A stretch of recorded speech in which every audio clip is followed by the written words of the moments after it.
it going, guys? Apple World here. So yesterday Apple launched watchOS 5 to all developers, and I found 30 new features for your Apple Watch that I'm sure you're going to enjoy. So let's get started.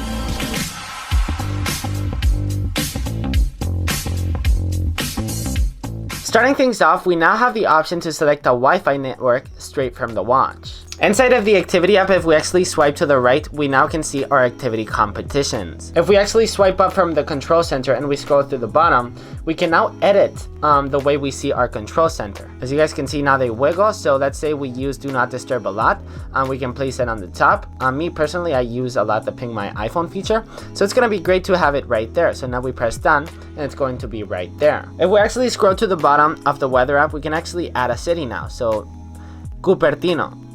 So now by simply pressing down, we now have the weather from Cupertino. So now we can manually add it from the Apple Watch. And now if we actually force touch on a city, we now get the option to remove it. Apple has changed the animation from notification center and control center. As you guys can see, this is running watchOS 4.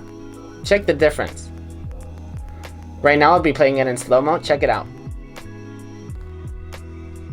Inside of the iMessage app, if we actually tap on the emojis, you guys will see that they are now categorized by categories. So now if you want to look for an animal, you simply click on animal and there you go. You can send a lion just like that. So the famous emojis that were kind of weird that Apple launched since the launch of the first Apple Watch are now gone in watchOS 5. As you guys can see, we cannot longer swipe to the right. They are gone forever. To be honest, I never really used them, so I'm kind of not upset that they're gone. Apple has also redesigned the activity sharing. I guess you can call it profile or your activity friends rings.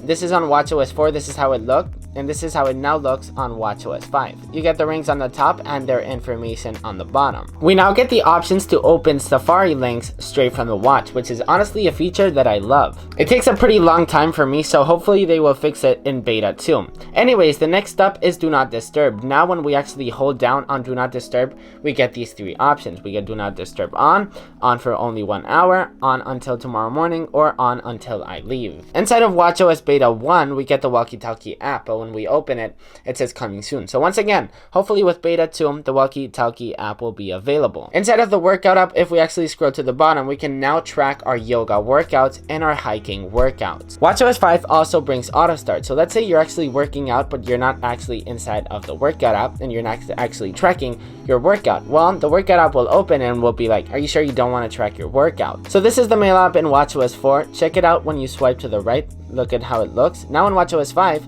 look at the difference. The icons are now much bolder and easier to read. The Siri watch face will now support third-party apps. So now we will be able to have live scores straight from the Siri watch face. Not a lot of people know this, but if you actually force touch and customize your Siri watch face, you now have the option to change the color of the Siri watch face to gray. So as you guys can see, the Siri watch face is now gray. We also get a new Pride watch face, which every time we actually tap on the actual watch face, every time we actually pull up our wrist as well, we will get a new different animation, which is just beautiful. The Astronomy watch face has been simplified much more. Before we actually had the date, we had the moon, and we had the planets, which we could actually change between the planets, and we could actually change between the moon. But now in watchOS 5, we simply, in order to get the Earth or the planets, we have to click customize, and then it will go to the Earth. So I like this change. It's much simpler and there's nothing in the borders. If we actually time travel, as you guys can see right here, the color is white.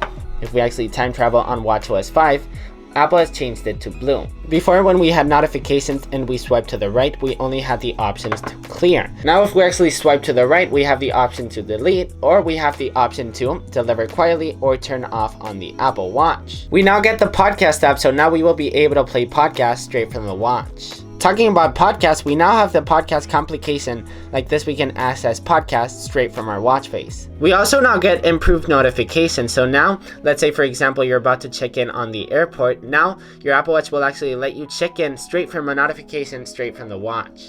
And the last new feature that I'm going to show you today is multiple notifications. So group notifications is also available on the watch. A lot of people think that it's only available for iOS, but no, it's also available for the watch. Alright guys, so that's pretty much it for everything that I could find inside of watchOS 5. Let me know in the comments down below, have you guys found any features that I haven't mentioned in this video? If you're a fan of the Apple Watch, make sure to hit this button right here because we do a lot of Apple Watch content over here. If you guys want to help support the channel and buy some awesome t-shirts, make sure to check out appleworldclothing.com. So don't forget to like, comment, subscribe, and all that good stuff, and I will see you in the next one. Peace!